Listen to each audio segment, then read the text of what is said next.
حي على الفلاح. So Allah says, Ya ayyuhal insan. Even the word used for us is insan. And insan comes from, it's arguable from multiple roots. One of them is nasiya, the one who forgot. Right? The insan is the creature that forgets. The sun doesn't forget that it has to be in obedience to Allah. The ant doesn't forget. The rock doesn't forget. The cattle doesn't forget. But أُولَٰئِكَ كَالْأَنْعَامِ بَلْ هُمْ أَضَلُّ. They're even far. They forget. They forget. So we forgot what purpose we were put on this earth for, and Allah Azza wa Jal uses that name that reminds us of our forgetfulness. Also, some argue that it comes from uns, which is like to have affection. So we develop affection for things other than Allah subhanahu wa ta'ala, and it makes us forget our real purpose in life. The two are connected. Ya ayyuhal insan. Ma gharraka bi rabbika al-kareem. A raw translation would yield, what deluded you? What manipulated you? What conned you? There are different words for deception in the Quran. Just to name a few, there's gharra, khada'a, right? Khana, like khiyana. Khadala, khatara. There are different kinds of words used for deception in the Quran. The specific one used here is gharra. Gharra. Now what does gharra specifically mean? It's when you take someone who's careless, like a tourist, and you con them to get something out of them. They're not really watchful about what they're doing and how they're spending and how they're behaving, then somebody can come and take advantage of them. Now when the human being is not careful, who takes advantage of them? The shaitan. The shaitan. And you know, it is that shaitan who fed him that line that was used in the previous surah. What was the deception that most people fell victim to that Allah addressed? Allah Azza wa Jal told them the people, وَمَا صَاحِبُكُمْ بِمَجْنُونَ. And He said, وَمَا هُوَ بِقَوْلِ شَيْطَانِ الرَّجِيمِ. This is not the word of a cursed devil. He's not insane. But you know when you let shaitan in, when you're not careful, then he'll feed even the worst lies against the truth to you, and you'll believe them. So these people fell into that trap. Here Allah says, مَا غَرَّكَ بِرَبِّكَ الْكَرِيمِ. What deluded you? What conned you away from your gracious Lord? Now, Allah Azza wa Jal didn't even say, what deluded you from Allah? He didn't say that. مَا غَرَّكَ بِاللَّهِ. No. مَا غَرَّكَ بِرَبِّكَ. What deluded you from your Lord? The word Rabb necessarily illustrates a relationship. Illustrates a relationship. You know, the word Allah is lafz al-jalala. This is the name of Allah subhanahu wa ta'ala. It's the proper name. Of course, it's argued that it's rooted in the word ilah. But the word Rabb, to help you understand, it's a word it necessarily denotes a relationship. For example, when you say teacher, what do you think of on the other side? Student. When you think of master, on one side, what do you think of on the other? Slave, servant. When Allah calls Himself slave and doesn't even say master, He didn't say Rabbi samawat wal ard, Rabbil alamin. What did He say here? Rabbika, your Lord. To give you a simple parallel of what's going on in this text, you're about to be fired. Because you don't, pay attention to the instructions of your boss. You show up to work 3 hours late. He tells you to do A, you do B. He tells you to do B, you do C. You don't pay attention. You're about to be fired. The boss comes to you and he doesn't want to be mean to you or anything. But he's curious. Why are you so messed up? So the boss comes to you and says, so what was it? What was it that was distracting you from my instructions? You understand? We had a standing relationship. We had an agreement. وَقَدْ أَخَذَ مِيثَاقَكُمْ. The covenant was already taken. The promise had already been taken.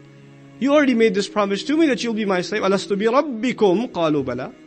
Am I not your Lord? Am I not your master? We said yes, of course. There wasn't any confusion. Then what was it that confused you from your job? What was the distraction? Now at your real, job in dunya, maybe it was YouTube, or it was like, Facebook or something. You were making calls to overseas or something at your job that deluded you. But in this context, Allah Azza wa Jalla says, مَا غَرَّكَ بِرَبِّكَ الْكَرِيمِ. It is the other things in this world that people are running towards, and then because of them, they don't turn towards Allah subhanahu wa ta'ala. And what's beautiful here is they were turning away from the messenger in the previous surah. The people were turning away from Rasulullah sallallahu alaihi wasallam in the previous surah.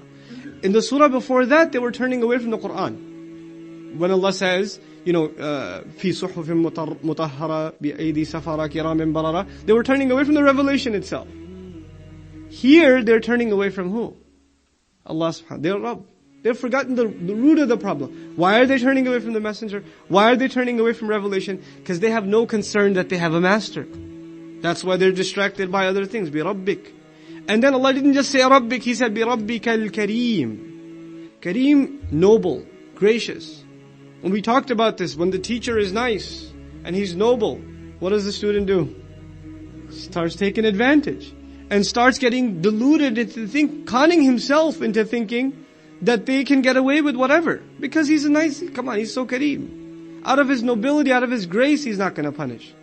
And when that noble teacher, that graceful teacher, before he hands you your F and he calls you and he says, listen, I was nice to you all along. Why did you do this? You will feel far worse with that teacher than the teacher who was mean to you, because he'll feel, you say, I was expecting him to fail me anyway. I don't feel that bad because he's not a nice guy. But Allah subhanahu wa ta'ala is failing these people. He's failing, and He's asking them in such a loving, introspective fashion. They have to look deep inside of themselves when He says, مَا غَرَّكَ بِرَبِّكَ الْكَرِيمِ. What was it? Was it the love of money? Was it your family? Was it the love of your own pathetic desires? Was it the love of wasting time? What was it that took you away from your gracious Lord? He gave you so many, out of His grace, He gave you so many things. And one of the things here, the use of the word Kareem, Allah is Kareem, and out of His karama, He gave karama to the human being. وَلَقَدْ كَرَّمْنَا بَنِي Adam. We honored the human being. And so part of that honor is coming in the next ayah. How did Allah show His grace to you? الَّذِي خَلَقَكَ. He's not just your Lord, not just that He has that relationship over you that you're the slave. On top of this, الَّذِي خَلَقَكَ, the one who created you. فَسَوَّاكَ.